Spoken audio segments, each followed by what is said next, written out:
yang berpotensi menghancurkan kualitas hidup kita, kualitas iman kita, kualitas ibadah kita, kualitas tauhid kita. Orang tua sendiri, orang tua kejawen. Mertua sendiri, mertua mungkin bajak laut. Kedua, mertua. Makanya salah satu laki-laki yang paling rugi kata Rasulullah, punya istri cantik tapi dari keluarga buruk. Dapat bini rancak, mertua bajak laut. Perempuannya gondoruo, keturunan gondoruo. Mak lampir. Penampilan mak lampir, ngomongan mak lampir. Hijab wajib nggak pakai dia. Kenapa? Itu kan budaya Arab katanya. Melihat mantu berjenggot, enak dia, teroris katanya. Padahal Agus Salim berjenggot.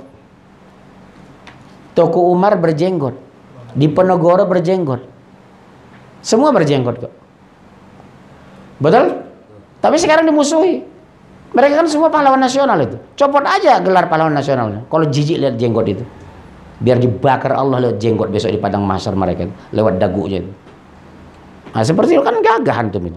Membedakan kita dengan perempuan cuma jenggot. Kalau kumis perempuan banyak. Kalau jenggot nggak ada wanita berjenggot.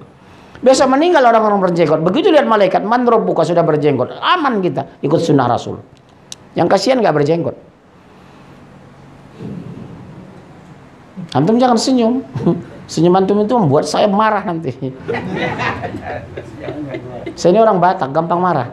Tapi tidak pendendam. Keunggulan orang Batak itu tidak pendendam. Habis saya marah selesai, kita makan rame-rame. Ya, kalau mau berantem sama orang Batak. Orang Batak itu sifat yang paling terpuji, tidak pendendam. Kedua, setia kawannya luar biasa. Coba cek kalau antum bertetangga dengan orang Batak. Tapi syaratnya, jangan pernah bikin masalah. Tapi bikin masalah langsung selesai sama dia. Kok diam? Kok diam? Kok diam? Tuh, lihat anak megang apa? Memang HP kan? Dari kecil memang kebiasaan. Kesalahan sama orang tua. Kenapa kasih HP sama anak? Harusnya kasih Quran. Bisa dibujuk nggak jangan megang HP? Iya, kesalahan sama ayahnya. Tuh ayahnya bisa ikhlas anaknya megang HP. Di padang mahsyar kan ayahnya nanti. Anak saya nggak ada bu itu. Los. Menghubungi apa? Gurunya. Maksimal 3 menit. Lewat HP sekolah. Nggak boleh pegang HP. 1 bulan pesantren, hafal 3 juz anak itu. Per bulan 3 juz hafal. Tapi memang konsen. Saya bilang, nggak ada gunanya nak kamu dokter spesialis kalau nggak hafal Quran. 3 tahun target ya nak. Umur 14 tahun kamu hafal Quran. Hadis minimal 3000 hadis. Supaya ayah masuk surga, kamu masuk surga. Kita surga firdaus, insya Allah. Gitu. Jangan bangga anak dokter spesialis tapi nggak ngerti agama. Anak S2 dari Boston University tapi nggak tahu syahadat. Anak S3 dari Melbourne, dari Perth, Australia, Barat, you know? Tapi nggak punya ilmu. Pret, neraka.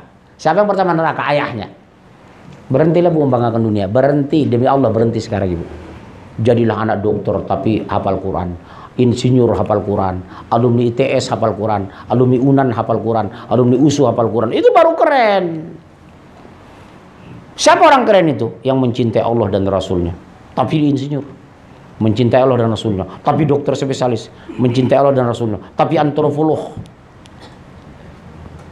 Itu pak. Jangan kerja. Kapan sholatnya? Langsung buka ayat. 7 menit lagi. Surat 7. Yang kencang, nggak ada mic. Cuma 1 ya. Kalau nggak ada dana, itu amplop saya potong aja untuk beli mic itu. Suara saya gede besar. Boro-boro mic ya, koko aja nggak jadi. Udah, surat 7, 11 sampai 20 langsung. Surat 7 ayat 11. Iya, apa kata Allah? Dan sungguh kami telah menciptakan kamu, kemudian membentuk tubuhmu. Kemudian kami berfirman kepada para malaikat, bersujudlah kamu kepada Adam. Maka mereka pun sujud kecuali iblis. Iya, illa iblis sujud kata Allah. Enggak mau dia. Terus Iblis tidak termasuk mereka yang bersujud. iya, terus Allah berfirman, apakah yang menghalangimu sehingga kamu tidak bersujud kepada Adam ketika aku menyuruhmu? Iblis menjawab, aku lebih baik daripada dia. Engkau ciptakan aku dari api, sedangkan dia engkau ciptakan dari tanah. oh mulai sombong. Ana khairum minhu. Aku lebih bagus dari dia. Khalaqtani min nar wa khalaqtahu min tin. Engkau ciptakan aku dari api, dia dari tanah. Kuleki saking Yogyo, darah biru, panjenengan saking Brebes, darah abang, je. Nggak tahu dia, tanah itu lebih mulia dari api. Api itu membakar, kecil betul jadi kawan, besar jadi lawan. Tanah itu 1000 meter bisa bangun apartemen, 2000 meter bisa bangun ruko, 10.000 meter bisa bikin kebun. Semakin luas tanah, semakin menguntungkan. Api makin besar, makin menghancurkan. Kedua, tanah berdiri sendiri. Otonom. Kalau api tidak. Ada kebakaran baru ada dia. Sementara yang dibakar rumah. Rumah itu dari batu bata dari tanah. Dia nggak mandiri. Ada asap baru ada api. Ada gas baru ada api. Coba kalau jalan ke Riau, Kalimantan Timur, Bontang, Bengkalis, itu keluar api abadi. Setiap hari nyala. Karena ada gas. Dia nggak bisa bersendiri, api muncul tanpa ada landasan. Berarti apa? Orang yang sombong itu karena tidak ngerti kejadian. Jadi kalau ada kawan ibu sombong, oh keturunan iblis barangkali, gitu aja.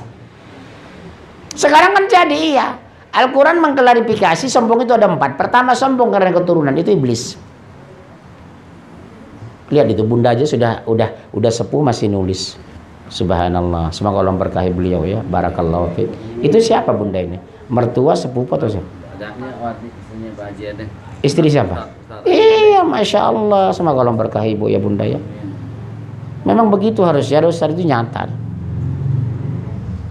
Iya, 3 tahun saya ngisi nanti antum jadi ustaz. Tapi jangan semua jadi ustaz. Saingan saya berat ya. Kompetitif sekali nanti, betul ya. Tapi susah lah menyaingi saya, susah. Karena saya ustaz radikal, betul ya. Urutan ke-9 bro. Haikal Hasan tewas, dia urutan 12. Haikal Hasan 12, saya 9. 1 UAS. Ya, 78 Safiq Basalamah, Khalid Basalamah. 9 saya, 10 di Hidayat. 12 Ustaz Yazid, 20 Ustaz Yazid. UAS apa itu Haikal Hasan urutan ke-12. Saya bilang antum masih di bawah level aneh, saya bilang. Karena sekarang dia kalau ngomong kan ceramah lebih santun kan. Kalau saya digas terus, gaspol. Orang penjara nggak ada masalah kok, dapat makan gratis. Betul ya? Mati aja siap apalagi penjara. Mereka kira takut ulama itu penjara. Enggak bro. Orang mati aja siap kok. Penjara masih hidup kok. Kita makanan gratis, main bulu tangkis teratur, bisa tausiah, baca Quran bisa menghafal. Buya Hamka bikin tafsir di penjara. Nurdin Khalid 8 juz ketika di penjara. Iya, dikira negara ini takut. Enggak bro, mati aja siap kalau orang beriman itu. Di penjara masih hidup, mulia loh orang di penjara itu. Demi kebenaran loh. Hampir semua ulama ditangkap jalan bulu itu. Hasan al-Banna digantung. Betul? Subhanallah. Dikira mereka takut. Yang takut itu siapa? Kalau kafir. Karena dia ingin meningkat di dunia. Karena surganya nggak ada, dia neraka jahanam. Betul? Ya, sekarang kan kafir nggak boleh diomongin. Oh non muslim. Oh dia bukan pelacur pak. PSK. Oh dia bukan berzina. Kecelakaan. Kecelakaan biasa penyok. Ini kok benjol? Karena inputnya sudah salah. Outputnya pasti salah. Saya di Medan dulu nggak kenal saya namanya matematika. Yang ada aljabar. Saya dulu tidak mengenal biologi, yang ada ilmu hayat. Saya dulu tidak belajar astronomi, saya belajar ilmu falak. Dulu di Medan tidak ada kalender minggu, yang ada ahad. Saya tidak mengenal dulu istilah PSK, yang ada pezina. Sekarang eufemisme, penghalusan bahasa agar orang berdosa tidak merasa salah. Itu bahasa iblis.